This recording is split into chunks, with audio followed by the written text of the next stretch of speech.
নমস্কার বন্ধুরা, Aparna village cooking সুন্দরবনে আপনাদের সবাইকে অনেক অনেক স্বাগত জানাই। বন্ধুরা, এখন কাঁচা আমের সিজন, আর এই কাঁচা আমের সিজনে আমরা কাঁচা আম দিয়ে নানান রকম আচার বানিয়ে থাকি।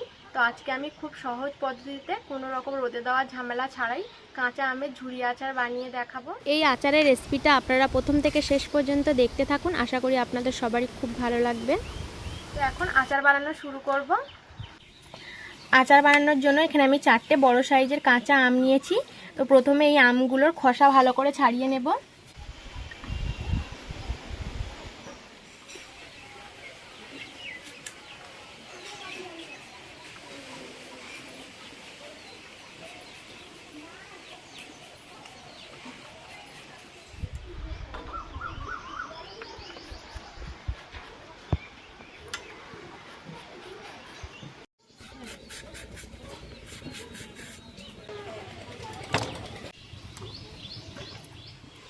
আমের খোসা ছাড়িয়ে ভালো করে ধুয়ে নিয়েছি। এবার আমগুলো গ্রেট করে দেব। এখানে একটা গ্রেটার নিয়েছি, আর গ্রেটারের এই বড় অংশটা দিয়ে গ্রেট করতে হবে। আপনারা চাইলে আমটা কুচি করেও কেটে নিতে পারেন। তো এবার আমগুলো গ্রেট করে নেব।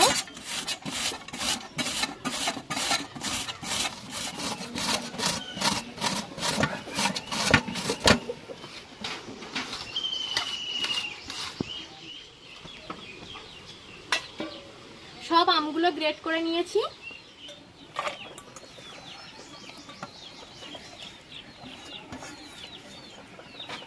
এবার এই গ্রেট করা আমের মধ্যে 1 চামচ লবণ দিয়ে দেব। লবণটা দিয়ে আমের সঙ্গে ভালো করে মাখিয়ে এইভাবে রেখে দেব কিছুক্ষণ। এইভাবে লবণ মাখিয়ে রাখলে আমটা বেশ নরম হয়ে যাবে, আর আমের থেকে এক্সট্রা জলটা বেরিয়ে যাবে। আম লবণ মাখিয়ে কিছুক্ষণ এইভাবে রেখে দেবো। ততক্ষণে আচারের জন্য একটা ভাজা মশলা তৈরি করে নেব। তো বন্ধুরা, আচারের মশলা বানানোর জন্য আমি এখানে নিয়েছি 1 চামচ গোটা জিরে, 1 চামচ 5 ফোড়ন, আর নিয়েছি 1 চামচ সাদা সর্ষে, 1 চামচ কালো সর্ষে। আপনারা চাইলে শুধু সাদা সর্ষে অথবা শুধু কালো সর্ষে দিয়েও বানাতে পারেন। তো এইগুলো শুকনো খোলায় ভেজে নেব হালকা করে।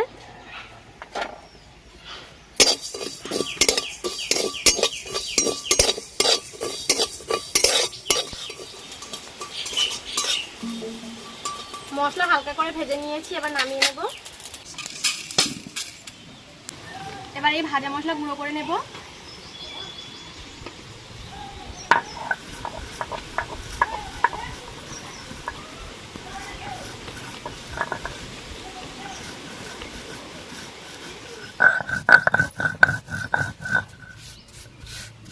ভাজা মশলা গুঁড়ো করা হয়ে গেছে, আর এই ভাজা মশলাগুলো খুব মিহি করে গুঁড়ো করার দরকার নেই, আধা ভাঙা হলেই হবে।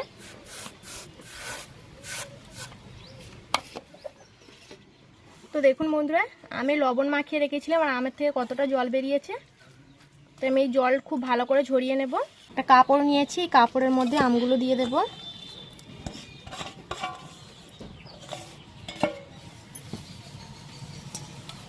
তো বন্ধুরা দেখুন আমের থেকে কতটা জল বেরোচ্ছে। তো এইভাবে ভালো করে চেপে চেপে আমের জল ভালো করে ঝরিয়ে নিতে হবে, যাতে আমের গায়ে একটু জল না থাকে। আমের জল ভালো করে ঝরিয়ে নেওয়া হয়ে গেছে, আর দেখুন কতটা জল বেরিয়েছে। এবার একটা পাত্রে ঢেলে নেব এই আমের ঝুড়িগুলো।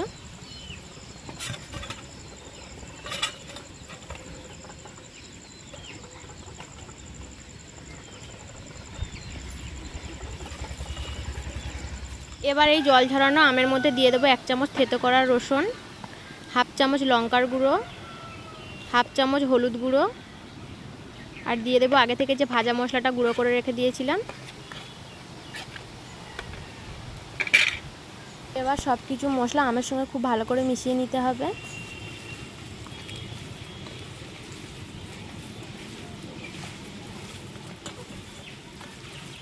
সমস্ত মশলা আমের সঙ্গে খুব ভালো করে মিশিয়ে নিয়েছি। এবার এক সাইডে রেখে দেব। আবারও উনুন ধরিয়ে কড়া বসিয়ে দিয়েছি, আর কড়াইতে দিয়ে দেব পরিমাণ মতো সর্ষের তেল। তেলটা গরম হয়ে গেলে দিয়ে দেব কটা শুকনো লঙ্কা, 2-3টে মতন কাঁচা লঙ্কা দিয়ে দেব, আর দিয়ে দেব কটা ছাড়ানো রসুনের কোয়া।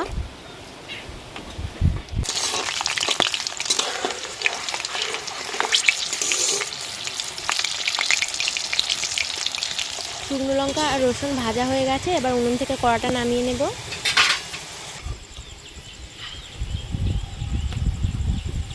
এবার এই গরম অবস্থায় তেলটা মশলা মাখানো আমের মধ্যে দিয়ে দেব।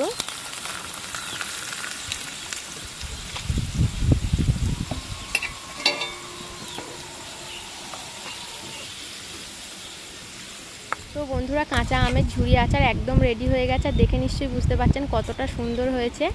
এই আচারটা খুব কম সময়ের মধ্যেও বানিয়ে ফেলা যায়।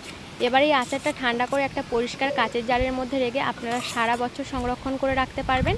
আর এই আচারের জারটা মাঝে মধ্যে রৌদ্রে দেবেন, তাহলে আচারটা আরও বেশি দিন ভালো থাকবে। এবার আচারটা একটা কাচের জারে ভরে নেব।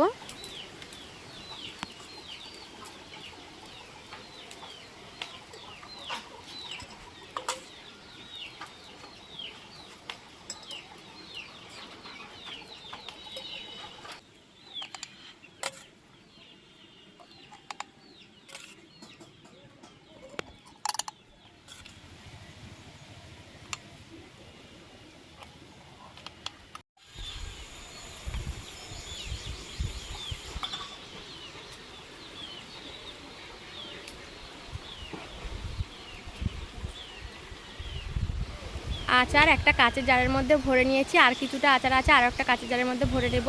তো আজকে আচারের রেসিপিটা আপনাদের কেমন লেগেছে অবশ্যই কমেন্ট করে জানাবেন। আর যদি ভিডিওটা ভালো লাগে সাবস্ক্রাইব করে সকলে আমার সাথে থাকবেন। আজকে ভিডিও এই পর্যন্ত, দেখা হবে পরবর্তী ভিডিওতে। আপনারা সবাই ভালো থাকবেন, সুস্থ থাকবেন।